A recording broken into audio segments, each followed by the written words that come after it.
Olá, paz do Senhor, estamos aqui trazendo mais um Top 10 lições práticas. Toda semana trazemos aí o tema da lição da semana, né, em forma de esboço. Estamos estudando aí o corpo de Cristo, eclesiologia. E hoje, lição número 8, a disciplina na igreja. Nosso texto áureo, Hebreus 12, 5, e já vos esqueceste da exortação que argumenta convosco como filhos? Filho meu, não desprezes a correção do Senhor e não desmaies quando por ele fores repreendido. A verdade prática, a disciplina cristã é uma doutrina bíblica necessária, pois permite ao crente refletir o caráter de Cristo. Então vamos lá, aqui pastor Eliezer Fagundes, segundo coordenador da Escola Bíblica Dominical aqui em Joinville, e trago sempre essas lições em formas de esboço para os nossos professores, para os nossos irmãos, amigos, que possam aí estar aprofundando esses tópicos, né? E possam estar aí levando para a sua classe uma lição abençoada e também para o seu elevo espiritual, tá bom? Vamos lá. Top número 1. A disciplina é a maior demonstração de amor de um pai. Qual é o pai que não corrige o seu filho? Assim é o nosso pai espiritual. Se ele corrige, é porque ele ama, né? Embora o filho não goste da correção no momento, mas quando passa o tempo, ele vai reconhecer a importância daquela correção. Olha o que diz Provérbios 12, 1. O que ama a correção, ama o conhecimento, mas o que aborrece a repreensão é um bruto. Então, aquele que ama a correção, né, que aceita a correção, ele vai crescer, ele vai prosperar, ele vai ser abençoado. Assim como o filho que aceita a correção do pai, ele também é abençoado por Deus, tá bom? Vamos lá, top número 2. Não podemos pegar alguns atributos divinos e desprezar outros. Eu falo isso porque o nosso tópico número 1 fala a necessidade da disciplina bíblica e fala um dos atributos divinos. Deus é santo. O mesmo Deus que é santo, ele é um Deus amoroso. Aliás, ele não tem amor, ele é amor, né? Deus é santo, Deus é amor, Deus é justo, Deus é fiel, onipresente, onisciente, onipotente, atributos divinos. Então nós não podemos pegar alguns atributos. Deus é amor, né? E não entender que ele também é santo, que ele também é justo, que ele também é correto, né? Então todos os atributos divinos estão ligados a Deus. E quem serve a Deus deve entender que o mesmo Deus que é amor, o mesmo Deus que é justiça, é o mesmo Deus que aborrece o pecado, o mesmo Deus que é santo. E ele zela pela santidade nossa. Vamos lá, top 3. A santidade faz parte da identidade do cristão. A santidade faz parte da identidade do cristão. Nós, como cristãos, buscamos, né? Aceitamos Jesus e aí nós recebemos a justificação, a remissão dos nossos pecados, a regeneração, a adoção, atos imediatos da nossa salvação. A santificação é um processo contínuo. Desde o momento que aceitamos Jesus, o Espírito Santo entrou em nosso coração, começa o processo da santificação, né? E Hebreus capítulo 12, versículo 14 diz que sem a santificação, ninguém poderá ver a Deus, né? Então, a santificação é um atributo que todo cristão que quer morar no céu, cristão verdadeiro, ele deve buscar. E o que é a santificação? É separar-se do pecado, né? Fugir da aparência do mal, fugir do pecado e viver uma vida que agrade a Deus, tá bom? Top 4. Quais são os propósitos da disciplina? Por que existe a disciplina na igreja e quais são os propósitos? 3 propósitos, né? Primeiro, manter a honra de Cristo. Se nós somos do corpo de Cristo, a igreja é o corpo místico onde Cristo é o cabeça. Então nós pertencemos ao corpo de Cristo.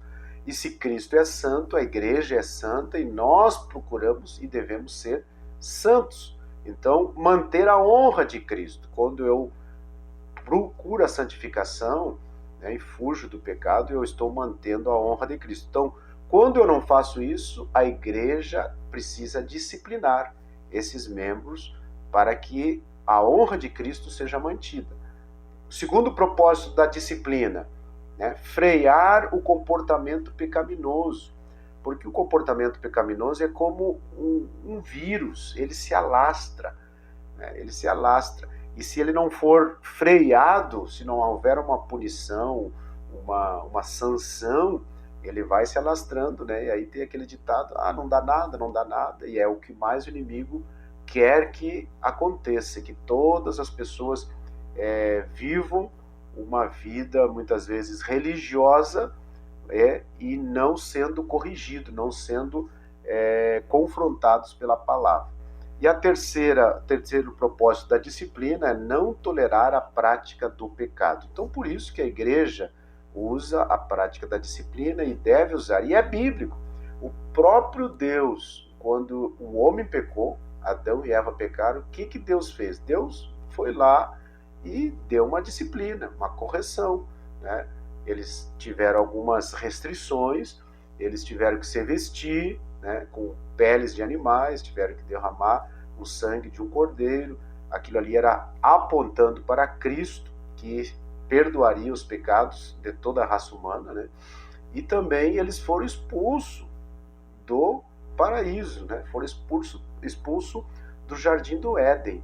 Então houve uma disciplina, e nós vemos durante o Antigo Testamento, Israel foi disciplinado, né? Teve o cativeiro.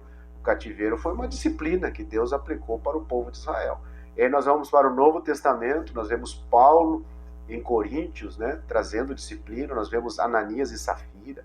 Então a disciplina faz parte, não é para matar, é para corrigir, mas ela existe. Vamos lá.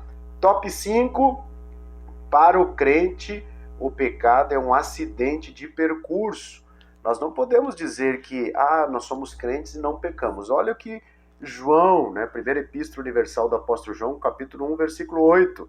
Se dissermos que não temos pecado, enganamo-nos a nós mesmos, e não há verdade em nós. Se confessarmos os nossos pecados, ele é fiel e justo para nos perdoar os pecados e nos purificar de toda injustiça. Então o crente, ele passa, né? O pecado é um acidente de percurso.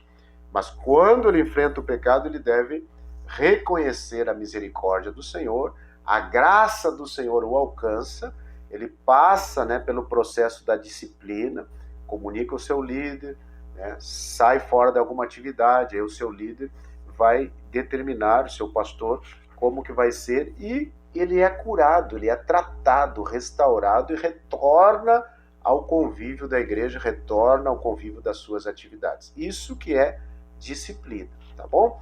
Vamos lá. Top 6.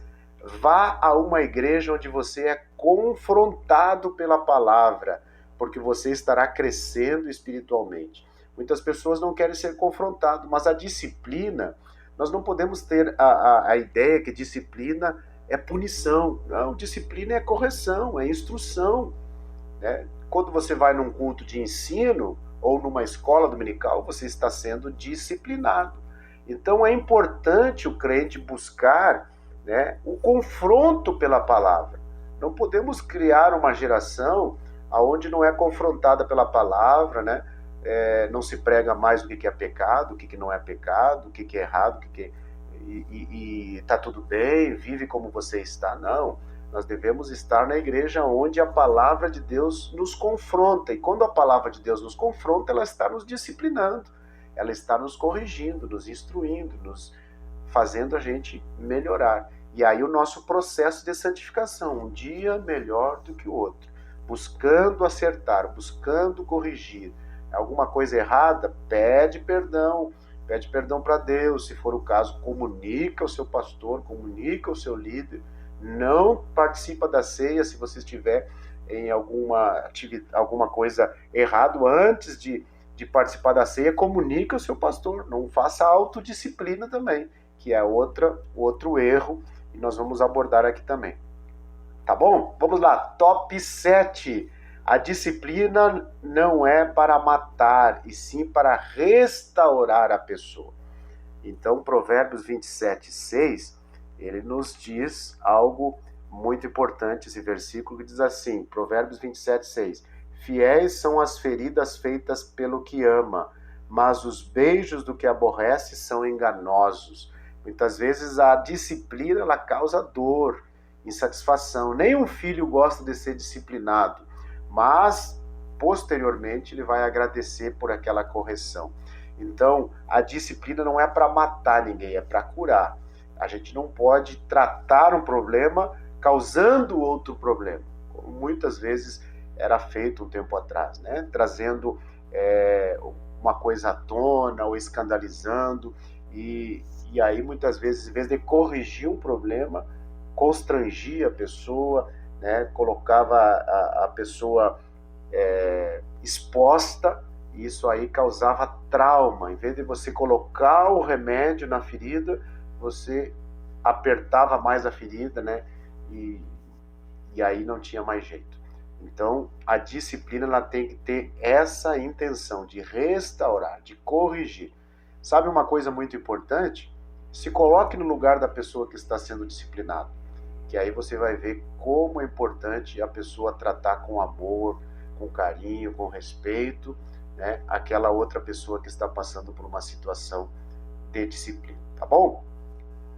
Top 8, exclusão é o último estágio da disciplina. Nós vamos ver aqui na nossa lição, né, eu só estou dando os tópicos, mas em Mateus, lá capítulo 18, você pode ler, lá tem vários estágios, né? Primeiro conversa, depois chama mais alguém para conversar junto, né? Traz o assunto para um grupo de obreiros seletos ali que possam ajudar, orientar. Não resolveu, traz, né? E traz para a igreja. Não resolveu, ora, ajuda, aconselha. Então a exclusão é quando não tem mais jeito. A pessoa não quer saber do remédio, não quer saber da cura, não quer saber, vira as costas, escandaliza a igreja. Aí tem que fazer a cirurgia, né? Excluir, como a Bíblia nos orienta. Top 9, disciplina sem amor não é restauração, e sim destruição. Então, a disciplina sem o amor vira uma punição, né? Vira uma coisa para machucar a pessoa, para destruir. Quantas pessoas talvez estejam, né, machucadas, feridas, porque foram disciplinadas sem amor, foram disciplinadas dura, né? Então isso causa uma ferida ainda maior, e em vez de restaurar, de corrigir, de trazer a pessoa novamente, né, corrigir as atitudes da pessoa, acaba matando, destruindo, ferindo, e nunca mais consegue restaurar aquela pessoa. Então pense nisso. Para disciplinar, tem que ter o amor de Jesus em nossos corações. Vamos lá, top 10 para nós fechar o top 10 dessa semana.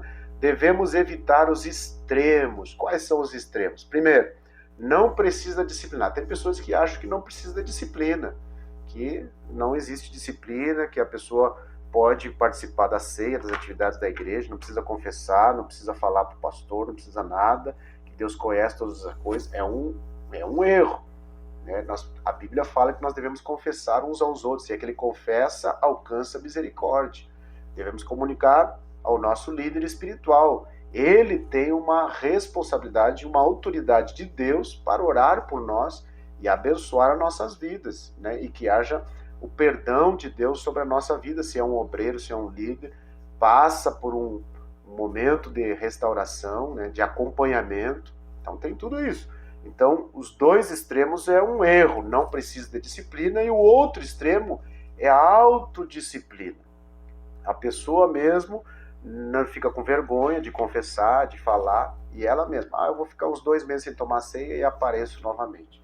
É um erro também, né? Você não, se você comete um delito de trânsito, um crime, né, algo do Código Penal, você não é apenas porque se autodisciplinou que você está imune da punição, né? Não, tem que ter um juiz, tem que ter uma sentença, um processo, Então, eu cometi uma infração de trânsito, eu vou pegar aqui o dinheiro da multa e vou passar para a instituição tal e pronto, está resolvido. Não, quando chegar lá na autoridade competente, vai cobrar a multa de você novamente, tá bom? Então, assim também é a vida espiritual. Devemos fazer as coisas corretas, não, evitar os extremos, né? Não precisa de disciplina, ou autodisciplinar-se é um outro erro.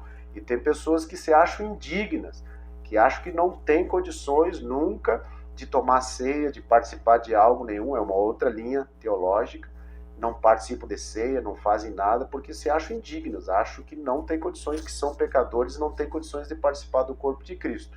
Para essas pessoas, elas não acreditam no sangue de Jesus, porque o sangue de Jesus nos perdoa de todo pecado.